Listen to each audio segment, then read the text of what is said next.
Welcome, everyone. This is Glenda Dawson, and I have Sarah Garcia Moon Girl here with us. And we are the Paranormal Dolls.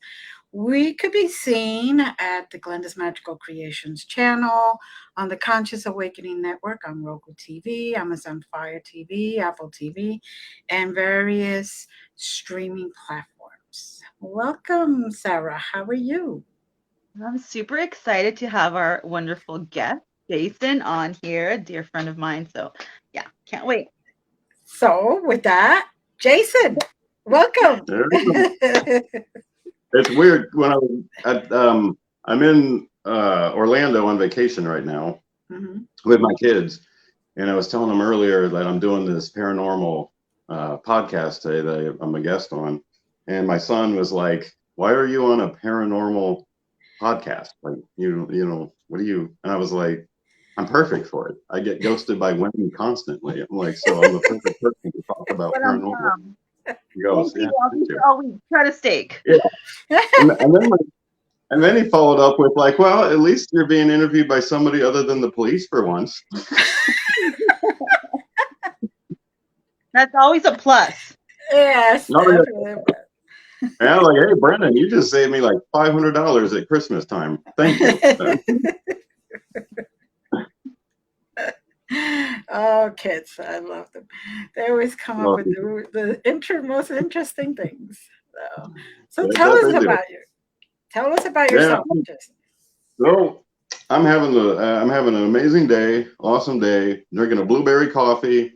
I There woke you up this morning, found out that I've got $30 million in a bank account in Saudi Arabia waiting on me. All I got to do is send this prince like 4 grand. So Oh, I'm actually here to announce my retirement from the film industry. I'm independently super wealthy now, and yeah, so I already I gave you Yeah. guys my word. This will be my last one, last one I'm oh. ever doing. Well, I'm we're honored then. We're honored. wait till the 60 minutes are up, and then you can make that determination for yourself. So, So, Mm. tell us Oh yeah, about your. yeah, oh, yeah, right. It's the Jason show today, so it's all about Oh, you don't Jason. want that. You don't want that. No, you'll get kicked off your network. Don't do that. But yeah, so there's a little about my background. I have a degree in film and television production. Graduated from a school called Full Sail in Orlando, where I'm at now. And that school has grown like immensely too since I went there. It's insane. I went there in 2001. I started school the week that 9/11 happened. It was like the mm, first week of school, so everything was just super chaotic and that's all I remember. Like, first time I moved out of state, living on my own, out of my parents' house, and I'm like, oh, good, the world's coming to an end as soon as I get out there and on my own, and wonderful. So that was kind of how it all started for me. Went to film school. We do like class projects.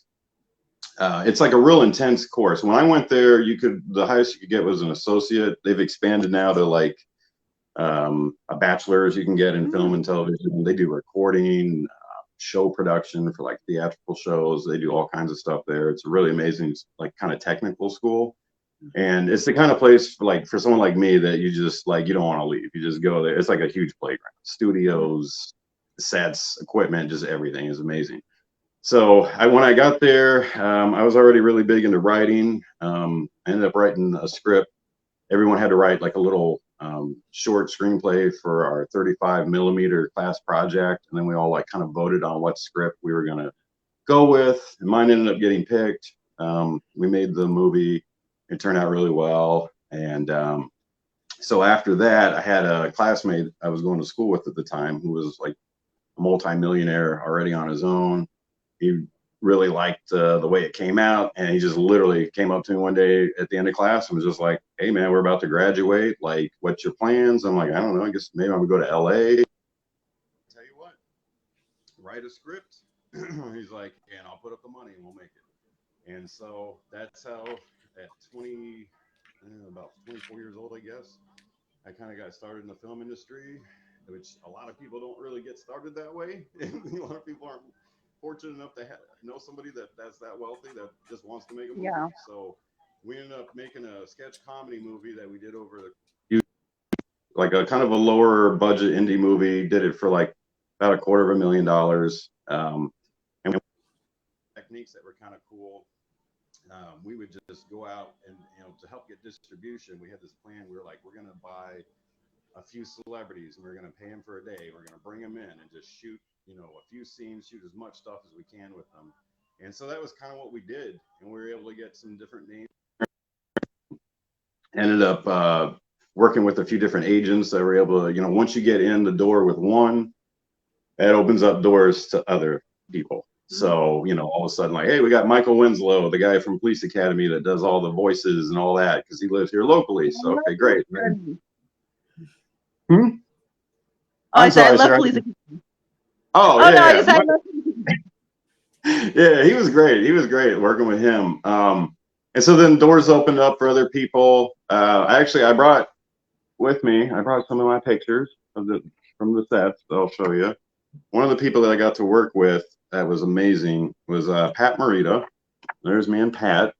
Mr. Miyagi from The Karate Kid. And it was great. We did a parody of The Karate Kid. We called it The Karate Kid Sized. And he was playing like his character training a dwarf to fight in this parody that we made. And it turned out really, really funny. He actually came in a few days in advance and we worked on the script that I'd written together. Like he had different touches that he wanted to put in there that actually fit the Karate Kid more. So it was awesome. So I got a few. There's like me and him on the set discussing some stuff, going over some scenes. And here's his co-star, Bobby, his name. That was a little scene of us going over some of the shots before we shoot. And Pat was great because he's just like a consummate professional. He's one of those types that like you just feed him the idea and like he'll go with it. He can improv. We actually had a scene we improv just completely on the spot. That's the thing when you're doing indie movies, you got to be able to do things on the fly because you only got so much money to work with. You only got so much time to work with. And so working with people like him was, that had been in just a ton of things and they know their craft so well. Whereas a first-time director that I was at the time, it made it so much easier because I was still very green and it can be a little intimidating working with somebody that you literally grew up watching in all these movies. Someone that, I'd go out places with him and like he gets recognized everywhere, So it was pretty amazing getting to be around it. That was also when I learned for the first time going out with him that I never want to be famous. I never want to be that recognizable because it's fun. Like there's a fun aspect of it, but then sometimes I could see where it gets a little daunting. But Pat was great. We spent a lot of time together working on that. And then ironically, it ended up being his last movie. So just the fact that I got to be a part of that, the fact that it was like a Karate Kid parody for like his last project, which obviously at the time none of us knew was going to be the case. And he was amazing. Like he had just had hip replacement surgery, like I think it was 3 weeks before, if I recall. So he was slightly limited in his mobility, but man, he was such a trooper. He would just be like, what do you need? Well, let's figure out how we can do this, how we can work around this and make this work with some camera angles, so forth. And like I said, that's where working with somebody that was so endeared to his craft. And the guy just knew so many tricks from just being around things so often that in the film industry that it just made it so great to work with and so much easier for a first-time director, especially. It just made it really easy for me. And at the same time, like I said, just the fact it was like the last project he got to do and I got to be a part of it was just something that I always look back on with very fond memories. And just hope that I made him proud. And like I like to tell the story that there was a shoot that we were doing out on the beach one day in Cocoa Beach, and me and him were at, like the sun's coming up. It's early in the morning, where people are still setting up. Him and I just discussing what we're going to be shooting coming up, so forth. Maybe making a few little changes, and it's just where we just had one of those moments. We're just looking out at the end of this like pier, just at the sun, and I just remember Pat, like we weren't even talking. It's like we were communicating without actually talking to each other. And I remember him just turning to me and just saying like, you guys are gonna make it. This is gonna make it. And like that to me, just hearing that from him at the time was just like such a it just took a lot of the stress away. It was such an amazing thing for him to say to me as a first time director. And I think he literally told me that as a way to boost my confidence. And it was his way of like letting me know, like, don't be intimidated. Go for it. Go and you know, that's what you got to do in life. It doesn't matter if you're a race car driver, a filmmaker, if you're a baker, whatever it is. You got to have 100% confidence in what you're doing, because if you don't, it's going to show up on the screen. And so that was a super valuable lesson that he taught me early on in confidence. And it was just as simple as him just saying that compliment to me that he didn't have to. And so forever, I'm grateful to have met him, got to be a part of his life, and just for a week, and that was amazing. And then, like I was telling you, like I worked with, like Michael Winslow from Police Academy. So there's a scene of us together. We had a whole bunch of extras. We were doing a gym class scene, and he was playing a. Now this is an R-rated sketch comedy. It's out there. Just state that right now, everybody. So in this scene, Michael Winslow was playing a gym teacher at a predominantly white school that makes all of his white students, work out strenuously nonstop to make up for slavery. Is how the scene was. Wow. Yeah, it was different. It was 2002. Okay, so it was a little different era. Okay. But Oh, she got frozen, but that's okay. Ah, she's back. There she is. there you are, Sarah. There you are, Sarah. Then another guy I got to work with, a man by the name of James Hong. Oh, okay. He's been in so many movies. It's insane. TV shows. He's probably most well known at the time when I worked with him. He was best known. He did like Revenge of the Nerds 2. He was in Blade Runner. Big Trouble in Little China is probably the one that he's most known for. He plays Lo Pan, the main antagonist. And he was on an episode of Seinfeld where they're trying to get into a Chinese restaurant, or they're trying to get a table, and he's the maitre d' that they keep trying to like tip. And so when I was out with James, it was funny because so many people would come up and they just knew him from Seinfeld. They would just walk up to him. They'd be like, "Oh my God, I love you in Seinfeld." Like they don't know his name. They just know that you're the guy from Seinfeld. And I had to listen to him like over and over again just for people. And he was great. Like he would totally do it for fans. He would just go, "Seinfeld, body or whatever." just like, because he knew that's what they wanted to hear and stuff. And so he was cool. And so there's a little shot of us on the set when he was playing his character. He was in a couple of different scenes. And he was amazing. And he was actually, James was just in, I can never remember the title, the movie that won Best Picture this year, like Everything, Anything, All at Once. I think it was something like that with Jamie Lee Curtis. So when that won Best Picture, and I'm like, James Hong's in his 90s. This guy's done more movies than I can even begin to count. And I just thought it was so amazing. Like, the end of his career, he's in a Best Picture. And he just got a star on the Walk of Fame like a few months back. So that was amazing. Like, I still keep in contact. So I was like so proud of him. Sent him an email. Here I am. I'm like a third of his age or half his age. And I'm just like, I'm so proud of you, man. Like, good for you. Like, he deserved it. And I asked him on the set, and I felt really embarrassed when I asked him because I assumed he already had one. And so I remember asking him, like, where's your star on the Walk of Fame at? Like, I want to check it out next time I'm in LA. And I remember he kind of looked down and he was a little embarrassed, and he was like, I don't have one. And I was like, what? You don't have it? Like, you've been in like everything. You've worked with everybody. Like, how do you not have? So when he got his star, I was like, I felt like a proud parent, of my 96-year-old Asian boy, that I was so happy for him. And so, yeah, he was an amazing guy. Just like Pat, same thing. Dude, he just gets everything. He knows what touches to put on things. He knows exactly how we would discuss it, but like, it was all we were just going through the motions. He already knew exactly what he was going to do. He already knew exactly how this was going to go down, and we roll tape, and all I'd have to do is just basically sit back and watch the performance, yell cut, and pinch myself. That was about all I could do with James, because you can't tell him what to do. He knows everything. Right. Now, speaking of people that you can tell how to act, I worked with Dennis Rodman. Ooh. That- That's Dennis holding a gun to my head, and that's his bodyguard, Tahir.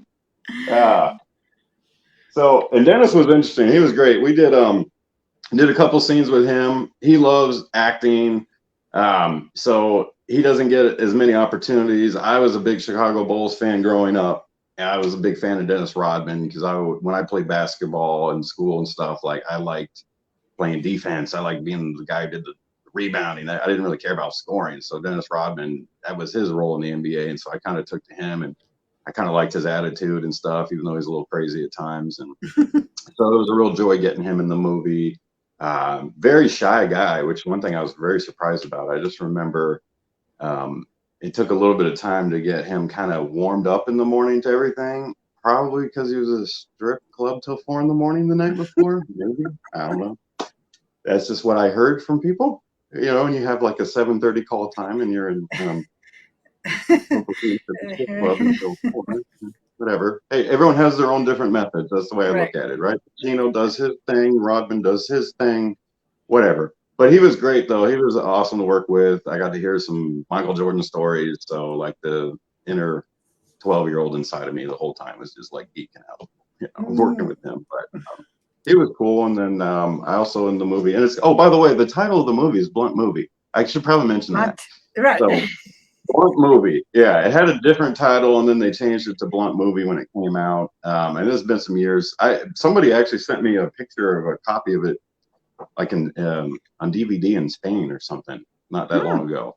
That I thought was funny. I was like, oh, okay. Still, like every so often, I'll have somebody like message me or something and be like, hey, I saw your movie in this store or whatever, and I'll be like, oh, cool, buy it. So I'll get 2 cents out of it, please. So that was cool. And I get people sometimes, you know, like I had a guy not even a month ago from England, wanted to send me his copy and asked me if I'd sign it for him. He found me on Facebook and was like, would you sign a copy and send it to me?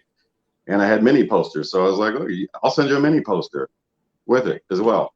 And so, you know, I love it. Like I'll hear from people every so often that either just found the movie for the first time or they saw it years ago or whatever it might be. And they'll just reach out to be like, hey, that was, you know, I thought this was hilarious or this or that or whatever, you know, or what else you got that you've done since then. Um, so that's always kind of cool to hear from people. I always love it. So anybody, you know, ever wants to message me on Facebook, they're more than welcome to. I always love hearing from fans of film and talking about just whatever is going on in the world of the film industry. Most of my friends on Facebook are all film professionals, and for a lot of them have time off right now because a lot of them are writers, and there's a Writers Guild strike going on. So for my friends in the Writers Guild, solidarity. Like, you know, they're very passionate about what they do, as they should be, because there's no you know, Robert Evans is a real famous producer, did Godfather, Love Story, ran Paramount, and I read his book, watched his documentary, and I was actually in his office at one time. I had a friend out at Paramount that worked for him. And so I actually sat, he wasn't there, but I sat in his office and just looked at the wall of just black and white pictures everywhere from, I mean, everyone from Dustin Hoffman to Jack Nicholson, pictures of him with everybody. I mean, it was amazing. Yeah, it was one of those like offices where it's got like the little bar on the side and all of his posters from movies and Japanese versions of them and all that stuff hanging everywhere. And I'm just like a kid in a candy store. I'm just looking around like, how am I here right now? I don't know. But Robert Evans, his big thing was that it starts with the writing. It starts with the writer. It starts with the script. You have nothing without a script. You have nothing without that the writers. Actors obviously extremely important. You don't have the performance without the actor, but they got to have the dialogue. They got to, you know, I look at the script. It's kind of like the roadmap. You know, you don't necessarily always stay on the same path. Sometimes you go off in a little, you know, but you end up ultimately going to the destination that you are, you know, setting out to reach. And so it's a collaborative thing, but writers always been extremely dear to my heart. So yeah, like right now with the Writers Guild strike going on, like any of them are watching or listening, like hang in there, because it'll be worth it in the end for sure. And they definitely deserve every penny they get. Yeah. Well, Yes. now, that said, here's me with a supermodel. Angie Everhart, supermodel that used to be, I don't think she was actually married to Sylvester Stallone. I think they were engaged for a while. So it was kind of cool working with her. She'd done some movies prior. She'd been on, like the cover, like Sports Illustrated swimsuit issue and things like that.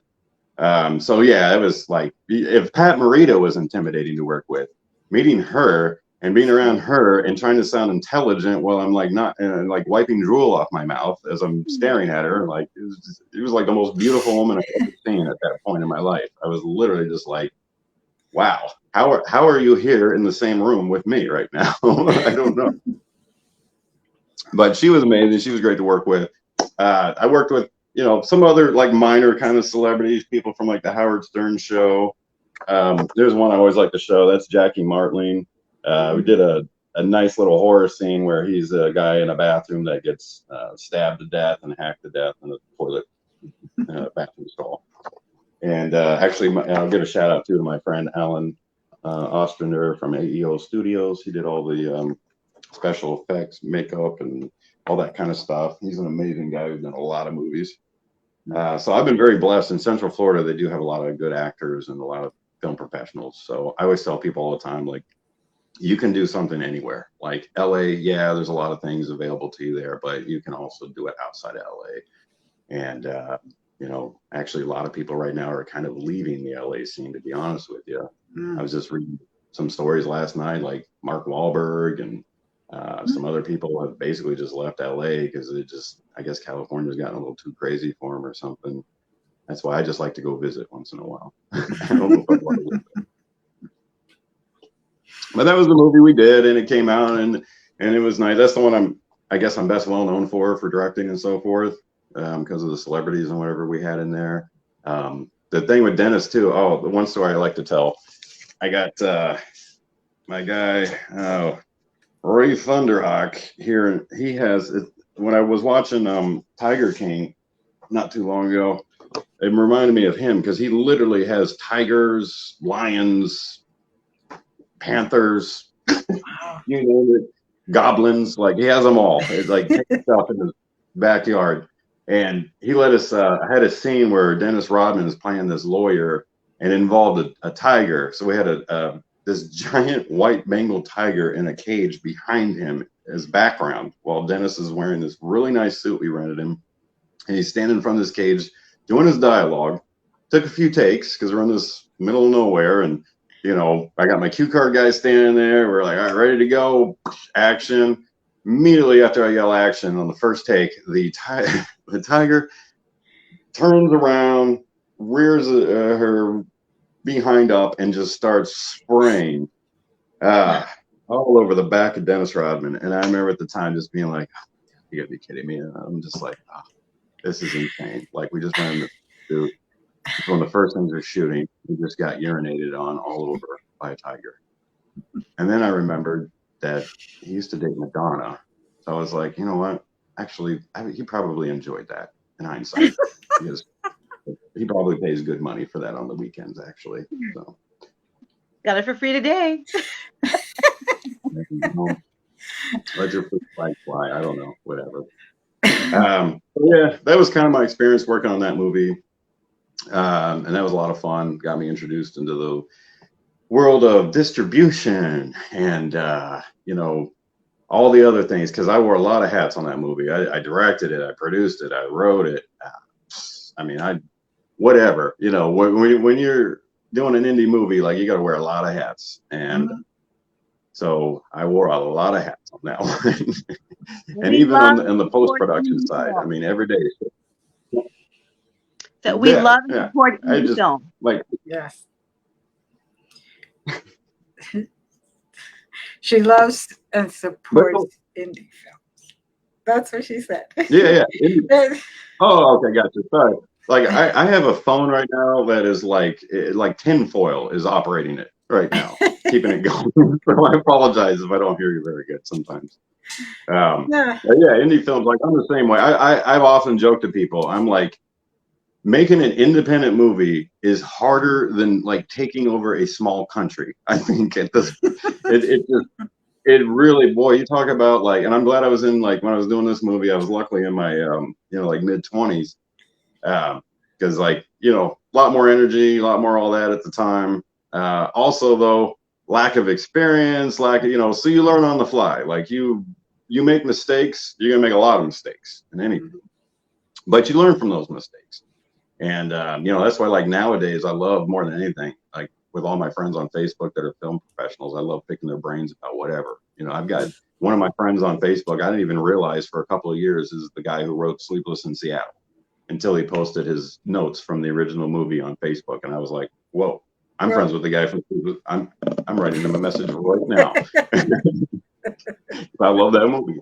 And yeah, like I mean, I've got friends on Facebook that have done things that like I had no idea. They, one of my good friends, I'm a huge David Lynch fan, so one of the special effects guys that worked on Blue Velvet and like just all kinds of Lynch films and other movies that I've seen. He created like some of the like very iconic props and makeup jobs and stuff. And I'm like, I'm friends with this guy. Empire Records he worked on, like all these movies I've watched. So I love, reaching out to people, picking their brains, or even just something as simple as like, hey man, I absolutely love, your work. Because all the time it's mainly the director and the actors, those are the ones that always get the credit. Those are the ones that generally get, the spotlight. But everybody, it's a collaborative effort. Like from the people that are doing craft services to the people that are driving your actors around, location scouts, like it can't be done without these crew members. Right. And that's why I was doing a photo shoot yesterday, getting some new headshots done for this new project I got coming out. And it's funny because I was talking to the photographer, who's a friend of mine also, and he was saying the same thing to me. He was just like, what I can't stand. He's like, I can't stand when I see the beginning of a movie like a film by so and so. He's like, it always irritates me because I know there's so many people that work. Like it wasn't just this woman or man's film. And I was like, same here. Like I feel the exact same way. It's a collaborative effort, and that's why you'll never see one of my movies with a film by Jason Bunch on it, because it's not a film by me. It's a film by a whole bunch of people, and that's the best thing I can pass on is like it's a collaborative effort. When you're watching that movie, like you're watching the efforts from hundreds of people, not just a handful or whatever. Yes, they may be the key people, so to speak, key people, but everybody to me is a key person. It doesn't matter what your job is on the set. If you're a PA and you're getting something for the actors, that's important. You got to keep, especially if you got bigger actors, you got to keep them comfortable. You got to keep them happy to get that performance. So it's kind of like they're like dog trainers. Give them a treat once in a while. Make them feel good. No one is ever going to work with me again after this comes out. And I got $30 million out there.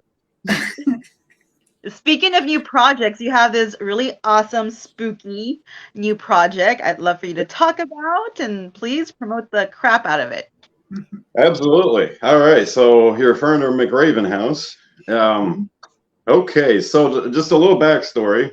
I'll give you the whole, like how it came to be with McRaven House, which is a real house in Vicksburg, Mississippi. Okay. So I kind of fell out of the film industry for a while, like the writing aspect part of it. Wasn't really doing a lot of that for a while. I always had this idea for a script that I wanted to write that involved like a group of cheerleaders, where one of them, like the captain of the cheerleading squad, gets kidnapped, and it's this whole kind of like whodunit comedy, like R-rated kind of. It was like at the time, like the high school R-rated like Porky's and American Pie, like it kind of along that theme as far as the humor and stuff. And I had this idea, and I spent like, 14, 15. In fact, I brought, just to show you all, these are over about 15 years worth of notes right here. I don't know. And we're talking like front and back side, sometimes I would have the willpower to actually like type out the notes. And then after I would type out the notes, I would then go through. I'll show you an example here. So I would type out my notes, the scenes, everything, and then you can see my scratch all over it, Mhm. where I'm writing additional notes in, additional lines, additional ideas, and it just goes on and on. Like every page is like that, and that's all you can do. And to be honest with you, if even 5% of what I had in here made it on to my script, I'd be amazed. But that's how you got to do it sometimes. You just got to put everything out there on paper. I write everything down now. Everything. I don't care how insignificant it feels, because I'm like, I know there will come a time where I'll be like, what was that line again? What was that? What was the name of that character, that interesting name I came up with that I could be using right now? Mhm. And, so I just write everything down now. And and then what I do, my process, I like to find movies that are very similar in theme to whatever I was doing. So when was writing this cheerleading script, I watched every Bring It On movie. I was going, and it's not even like I wasn't so much watching them for like, oh, I love these movies or whatever. To be honest, a lot of them are kind of corny, and they're all cookie cutter, and that's fine. There's something for everybody. Not everyone's tastes are the same. So I'd watch all these movies, and then I'd watch like kidnap movies from like the 70s, and things that had the same kind of feel to it, that invoked the same kind of emotion or whatever I was going for. And I watched these movies, and I take notes, and I would write down not necessarily what I liked about them. I would write down what didn't work in them. So then when I would be writing my stuff, I want to make sure I'm not copying something, even if it's something I didn't mean to copy. It Mhm. comes out, people are gonna be like, well, you just copied this from Bring It On 4, or whatever. It's like, Right. okay, so I watch them all. I mean, I even watched Making the Dallas Cheerleader, Cowboys cheerleading. They had like a 12-part series on the making of that. I interviewed people. I had, people I knew that were cheerleaders in high school. My next door neighbor growing up was a cheerleader later in life for the Kansas City Chiefs for several years. So I just interviewed the heck out of them, asked them anything and everything from high school aspect, professional aspect, anything I could think of that might fit into my script, because I want it to be accurate, funny, entertaining, also accurate.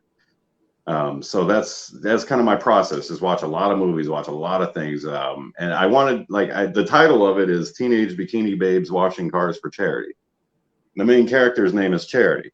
That's where the charity part comes in, because they're trying to raise the ransom money to from their car wash to get her back. And so that's kind of where that all um, the theme of that all. And it just came out, like, for 15 years I was trying to write the script. I could never get it how I wanted. I was never happy. I'm my own toughest critic.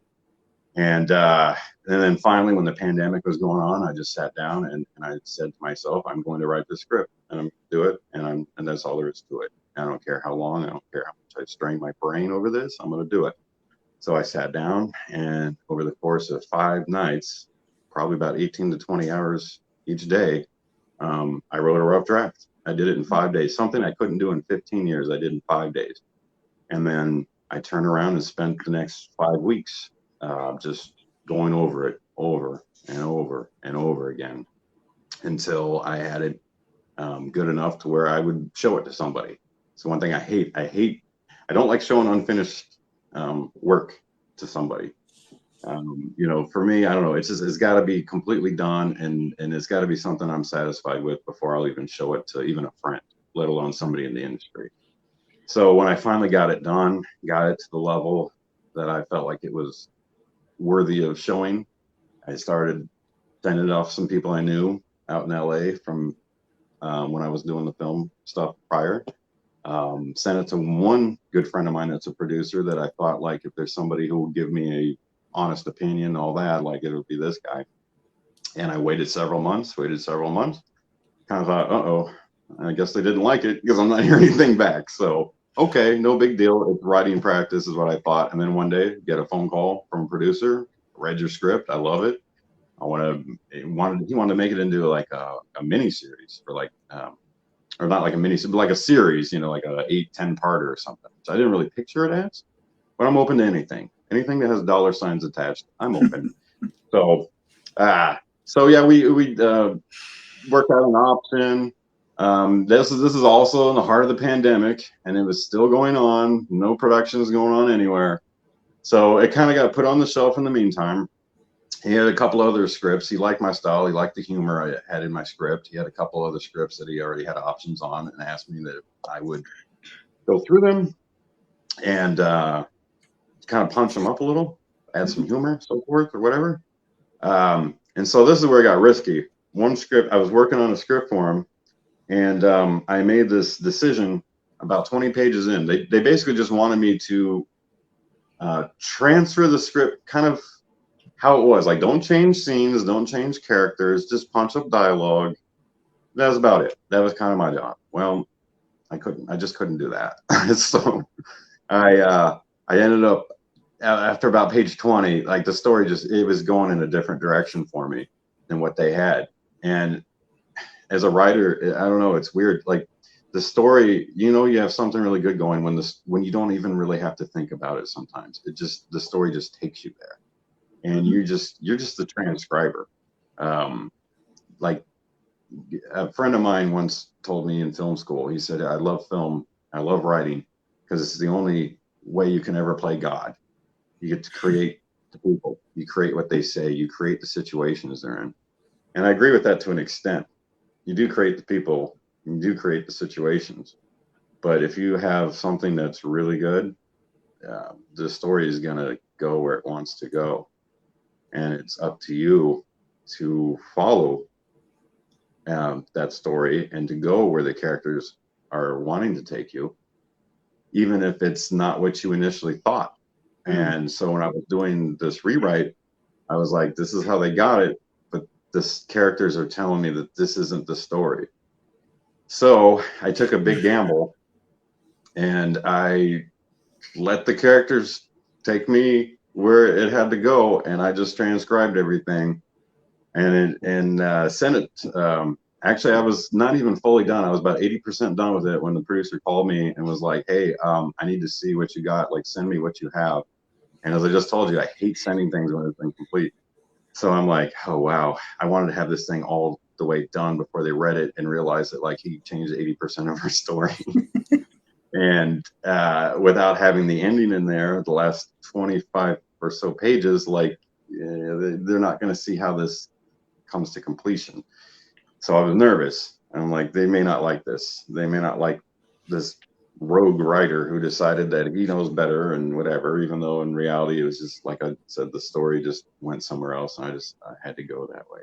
So I sent it to him, and I waited, and after about a week, I get a phone call. I see the LA area code on my phone, and I remember stepping outside where I was at one of my family businesses, helping them. They're doing a gaming center, and I was helping them design it, the inside of it. I remember stepping outside and going like, this is it. Like, I'm about to find out if I'm completely fired from ever working with this guy again and doing anything with them ever again, or we'll see. And I answered the phone, and the producer, he likes to call me by my last name. So he's like, Bunch.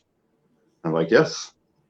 And there's a long pause, long as it felt like an eternity. And he goes, we love what you wrote. We love it. And I was just like, it was like the biggest relief of my life, because I was like, that what I did could have been very, very detrimental to me. It doesn't matter what you think sometimes. It doesn't matter what you feel. Like, this is where the story should go. This is where the story should be.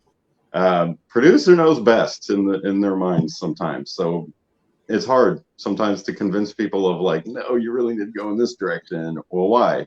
Well, because I say so, because I think so, And so it's risky. A lot of egos in Hollywood. Maybe you've heard that before. I don't know. There's just a little bit of ego there, and just a little bit. Yeah. So it was a gamble, but you know what? In life, if you look at a lot of the most successful people in life, and I'm definitely not there yet. I'm working on it, but generally, there's at least one instance in their life where they took a huge gamble, and it paid off for them. And if they had not taken that gamble, they wouldn't be where they are. So I tell people sometimes, you know, you get one life, you get one go at this. Just do what is in your heart, do what you feel you got to do, and that's what I did. And luckily for me, it paid off. And as we had this conversation about the rewrites I'd done, um, he tells me then, he's like, "We love what you wrote, we love what you got going, but we need you to stop." And I'm like, "Okay." I'm like, "You want me to? Okay, all right, I will stop." Like, that's what you want. And then they're like, "Well, we want you to stop because we have this other idea that's on the burner right now, and it's hot, and we need to get on this one immediately because this is something we can do right away." And he had been doing a movie in Mississippi for Lifetime that he was producing. Met a couple that owns, like they were shooting, I believe, at one of their properties that this couple owned. And then the wife was telling him about like, "Oh, you really need to come see this house that we have. We think it would be a great backdrop for like a horror suspense kind of movie. It's got history." And that turned out to be McRaven House. Mm. I'd never even heard of McRaven House at the time. Apparently, it's pretty famous in the South. Kind of the background of the house is it was used in the Civil War as like a hospital for both the North and the South. So Mm. that's kind of interesting. You have Confederate soldiers, you have, you know, from the Union, you have soldiers that all died there, and several of them, quite a few of them. So it's got a very interesting history. It's and they were very interested in having something done with it. So the direction I was given was basically like, "Hey, we want you to start writing this script immediately. We need something on paper. So when this pandemic ends here, hopefully soon, we got something to go and we can start putting this together now and we're ready to, you know, roll." And I had like a couple of months to do this. And the direction I was given was essentially, it's like McRaven House. It's like the house is haunted. The town is haunted. There's a haunted object in the house. Something. There you go. Go from there. And I'm like, all right, that's very, very specific. Thank you. So I try to create a story given very little direction. And to me, like the endings are very important, you know. And so I kind of reverse engineered things. I did things a little differently. I actually thought of an ending first, and I thought of an ending with a twist that I thought was really good. That I could not really think of any film I had seen that kind of a twist in before.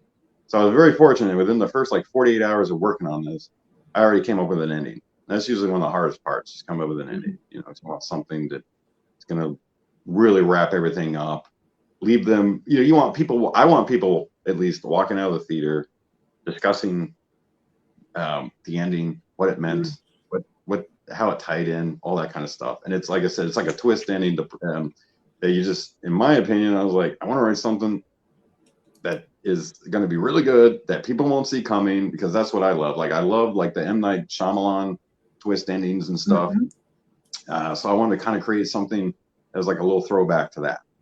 So I got that, and then once I had that down, then it was like, okay, now what's everything that's going to lead up to that? And I had been talking to my daughter, telling her about it. She's 11, and she was like, you know, "Can you name a character after me in the script?" And I was like, "Yeah, sure, why not?" Her name's Brooklyn, and it's, you know, kind of a unique name, different. I'm like, I haven't really seen that in movies before, so I named the lead character Brooklyn after my daughter in the movie. Nice. And yeah, she'll get to see it someday when she's older because it's an R-rated movie. So I'm like, you know, and like in the movie, her character is a like a kind of a mid-20s, late 20s private investigator, independent woman, tough as nails kind of type. I like writing female characters a lot. I like making a lot of my lead characters females. So started, you know, really working on that and figuring out a storyline. And she's like, she has to go to the McRaven house to find a missing girl, and she's been hired by this kind of mysterious rich benefactor type. Without giving too much of the story away, that's kind of how it all starts rolling. This is the last destination this girl was seen at, so she has to go to this house, stay at this house. And so when I was writing the script, the girl is in obviously a haunted house and a lot of mysterious, crazy things going on all around her. But she's the type that like it won't scare her off, so to speak. And so since she was going to be extremely uncomfortable in like an uncomfortable surroundings, like I wanted to put myself in some uncomfortable surroundings. So I literally lived out of my car for about a month. I was working at a hotel at the time, so I would spend the days in the lobby typing away at my script, and then I would write notes and stuff in my car in the evenings. And I wanted to put myself. It's like I guess method writing is the Mhm. there's method acting. I wanted to. I've never done this before. I wanted to try method writing. I was like, I want to put myself in the most uncomfortable position I possibly can. Literally, I'm going to force myself to be, in a sense, homeless for a month while I work on this, and it was amazing. It was one of the most amazing experiences of my life. I loved it. I won't say I would want to do it forever, live out of my car and writing a script, but it was good. It was interesting. Like it I couldn't, put myself into like a haunted house kind of situation where I was at, but I was like, what's the way I can make myself uncomfortable? What's the way I can make myself on edge a little bit, like she would be in this house? And how can I put myself mentally in the same spot that she's in, that I'm writing? Kind of in like solidarity with my character. So I did it. I just lived out of my car for a month, and it was actually, like I said, it was amazing, and the script came out amazing. I was so happy with it. And there was just like just little crazy things that was going on with this script. Like I like to tell the story. Um, the main character's name is Brooklyn. So at one point I had some writer's block. I kind of hit this spot where I was like, okay, I kind of know like the scenes I want to write. I just got to figure out like what are the steps to get there. Like how do I transition into this scene, and then this scene will transition to this, so forth, and it'll keep things rolling. And I kind of hit a spot where I couldn't quite figure it out, and it was frustrating me. So music. I love music. Music's obviously very inspiring. So I did a search on Google for songs that had Brooklyn in the title. Mm. So I thought maybe that could be inspiring to me. And the second song I came across on the list, the first list of like 20 songs with Brooklyn in the title that are famous. And the second song was a song called Brooklyn Baby by Lana Del Rey. And the irony is, like, I had been to a Lana Del Rey concert about a year before. I was probably one of the only males above 35 years old that was at that show, but I was there. And I used to make fun of Lana Del Rey a lot. So um, I had to kind of take a step back and say, okay, like I listened to her song and it was amazing.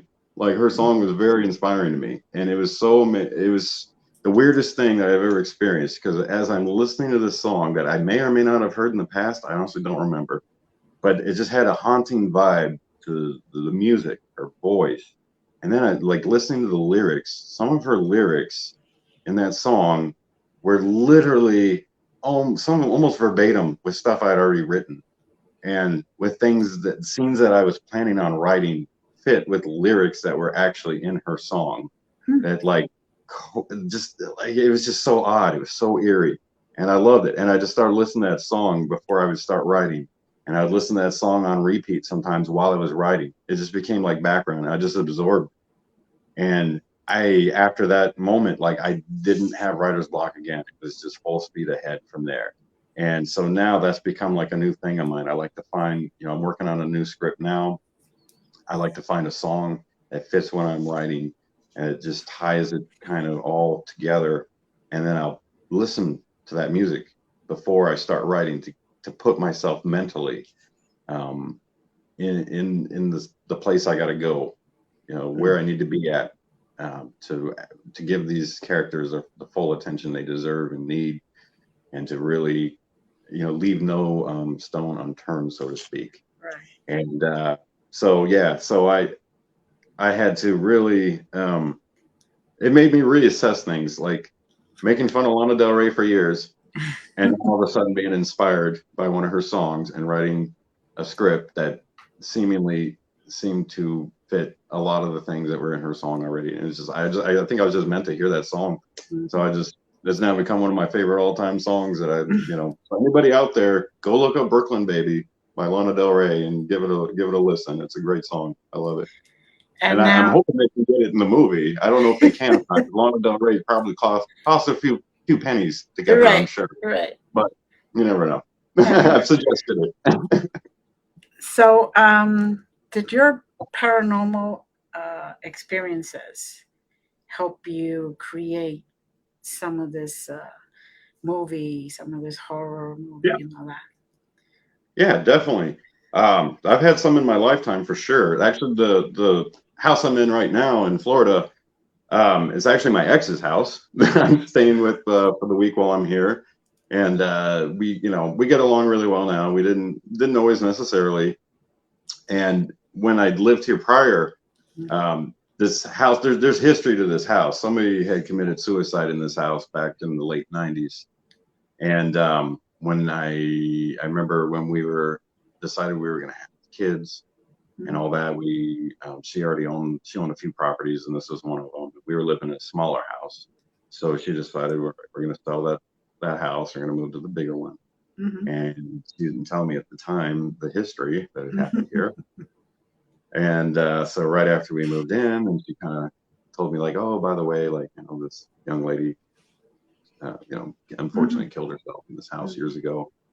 And so I was like, oh, okay, it's good to know. Like, so then she almost immediately had to go out of town for work for like a week. The first week I was here by myself.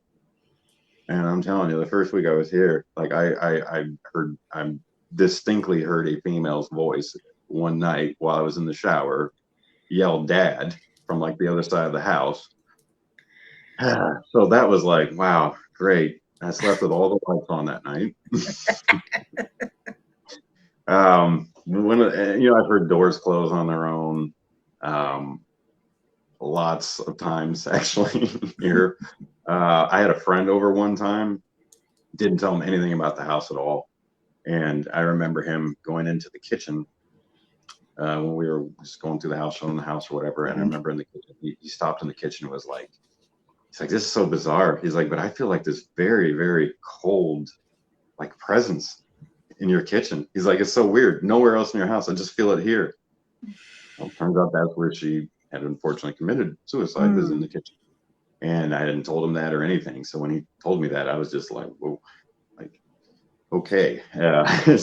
So it got to the point where I told Julie, my ex, I was like, let's get some paranormal investigators to come over. Like, just, if anything, just for fun, just to see like what if they'd be interested. And so they did some investigating. They confirmed everything that they had researched, that there was this individual and what her name was and what year and everything, cause of death. So everything lined up with what I had been told, but from the research that they did. And they came over one night, and they brought video cameras and just, whatever equipment that you guys obviously a lot more familiar with than me, recording equipment and the stuff that like looked like you're seeing like Ghostbusters or something, where they're going around doing readings and so forth. And they'd set up 3 video cameras, and I was standing behind the cameras. And I watched 2 of the cameras. After about 20 minutes of them recording different parts of the house, I watched 2 cameras shut off simultaneously at the same time, right in front of me. And they were on 3-hour batteries, is what I was told. That were completely charged. One of the cameras was brand new that they'd never even used before, they told me. And they just literally, after 20 minutes, the batteries were drained and they just shut off at the same time.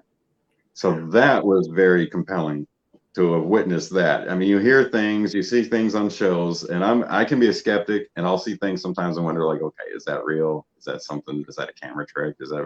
I couldn't explain that one. Like, I witnessed it myself. So that was different, and they never got back to me with their findings. They told me that they did hear voices on their audio recordings and so forth, and I never did get to hear them or whatever. So I don't know if it was like they didn't come back. So I've always wondered, like, are they not coming back for a reason? Did they hear some really effed up stuff on that too? Keeping them from coming back. More investigators, I am available to go at your home. Amen. Hey, come on down. Yeah. You're the next investigator on the yeah, yeah, so it's interesting having lived here. And then my favorite story of all time, my daughter, when she was less than a year old, I'm sitting on the couch one day watching TV or something like that. Can't remember exactly what I was doing, but she had a bunch of her toys all just strewn out around the floor and so forth, kind of like today. But when she was a year old, she's sitting on the couch watching me, and she just gave me the dirtiest look when I said that too, just now. But one of her, she had this little electronic, like Mickey Mouse Club guitar that you press like buttons and it lights up and it plays the theme song to the Mickey Mouse Club. Mhm. And so I'm sitting there, and this guitar's just sitting off with all the other toys, and it starts just going off. I'm like, all right, whatever. Goes off again. Goes like finally, like the fourth time this thing's going off, and I was so comfortable at the time and sitting on my nice leather couch, and I was like, I don't want to get up. Finally, after like 4 times, I'm like, fine, I'm gonna get up. I'm gonna shut this stupid thing off. So I go over there, pick up the guitar, turn it around. Well, it's on off already. Well, that's interesting. All right, fine. It's an electronic toy. It's probably malfunctioning for some reason, whatever. I'm just gonna yank the batteries out, and that'll put an end to this. Right.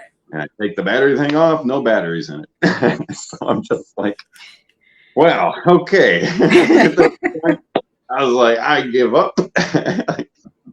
So yeah, that was kind of like my own little like Annabelle experience or something. I Yeah. don't know. Yeah, that thing, it had a free price tag on it at our next garage sale. Front and center, right there. Like, take this. It's yours. Like, you want to move into the house? You can have it. Make me an offer. $1. Yours. So we have about 3 minutes left. Tell us a little bit more. When is that movie hopefully coming out? Do you Yeah. have any idea? Doing production. Actually, just texting the producer earlier. They're raising some more funds now. Apparently, is what I was just told. He was giving me an update on the budget. So they're in the process right now of working on some more funds. Working on You have a Indiegogo GoFundMe or something? they're doing it all independently. Oh. They're doing it. This guy, yeah, he's got connections to where they don't have to go that route. Thankfully. So yeah, they're doing that. They're getting the rest of the funds put together, and they're getting ready. It looks like to start shooting this hopefully in like the next month and a half or so is what I've been told. Nice. Yeah, so they're getting they had some. I guess there was a few issues with the director or something like that going on for a while, like creative differences. Mhm. That's the entertainment industry for you. Yeah. So yeah, I'm excited. Like, I'm gonna go out there for a few days, be an extra in it, and it's just fun. Like, watching what you wrote come to life. And it's never 100% what you wrote. Like, everything always gets changed around and so forth. So you just got to accept it, and that's fine. It's just to be a part of it is going to be awesome. So I'm really looking forward to that. And then when they have the premiere and so forth, I'm really looking forward to being there and kind of have my little Hollywood minute and seeing what it does. They own the rights to the McRaven House anything. So prequels, sequels, whatever. Nice. Hoping if things are success, I'd love to be a part of future ones. So that's kind of the hope and the goal right now, is just see how it turns out, and make it the Amityville of the South. That's what I say. You need to come back when it's all done Yes. and promote it again, please. So that'd be awesome. Absolutely, I would love to. You guys are amazing. I love talking to you ladies. So Thank you. I would do this. I would do this a second time if you wanted me to. Inside joke, everyone. Inside joke. Our first one got messed up. So we're redoing it. But I was going to say it. We have a little bit of a trouble right now too. So like, oh god. Well, thank you, Jason, for Yeah. again. Thank you, ladies, for having me. We appreciate you coming back. All right. Yeah, real quick. Thank you. I'm gonna have my daughter pop in and say hi. All right. All right. Quit hogging the spotlight. Get out of here. My podcast. You write your own movie. All right. Thank you again. We wish you well. And goodbye, everyone. Blessings. Bye.